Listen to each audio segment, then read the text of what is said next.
మా 5గురు అన్నదమ్ముల్లో తండ్రి ముందు చనిపోతే మా అమ్మకు అప్పచెప్పారు నన్ను. నాకు 5 ఎకరాల భూమి ఉంది, నా వంతు. 5x600 రూపాయలు ఎకరం, 3000 రూపాయలు వస్తుంది. మా వంశంలో చదువు ఎవరికీ లేదు. 4వ క్లాస్ చదువుతూ నేను పూర్తిగా ఆపేశాను.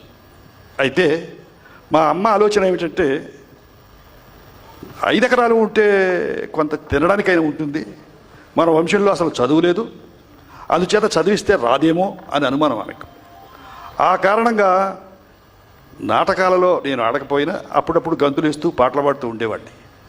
అది మా అమ్మ చూసి ఆడవేషాల్లో ఆడపిల్లలు లేని కారణంగా పక్క వాళ్ళందరూ చెప్తే, నీకు ఆడపిల్లలు లేని లోటు తీరుస్తున్నాడు నీ చిన్నబ్బాయి కడసారి బిడ్డ అంటుంటే ఆమె ఉబ్బిపోయి మా పెద్దన్నతో పిలిచి ఏం చేసిందంటే, చదివిస్తే చదువుతాడో లేదో, చదివితే పాస్ అవుతాడో లేదో, పాస్ అయితే ఉద్యోగం వస్తుందో లేదో, ఎందుకు ఈ గొడవంతా, ఆ 5 ఎకరాలైనా అలా ఉంటుంది, అంచేత నాటకాల్లో అయినా చేర్పించాలని మా పెద్ద ఆయన రిక్వెస్ట్ చేసింది.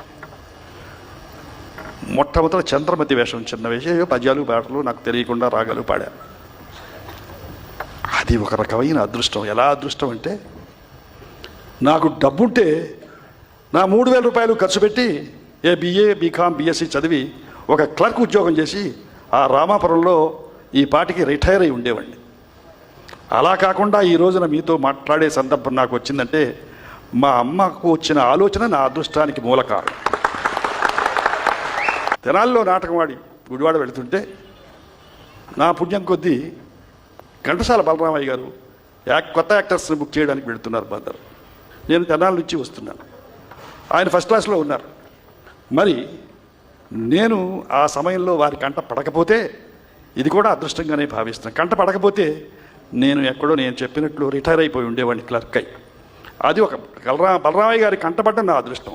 ఆయన ఆ సమయంలో పేపర్ చదువుకుంటున్నా, గోళ్ళు గెలుకుంటున్నా, గడియారం టైం చూసుకుంటున్నా నా బ్రతుకు కాడి. అలా కాకుండా నా అదృష్టవశాత్తు ఆయన దృష్టి నా పైన పడడం, నన్ను తీసుకువెళ్ళడం, ఇది జరిగింది.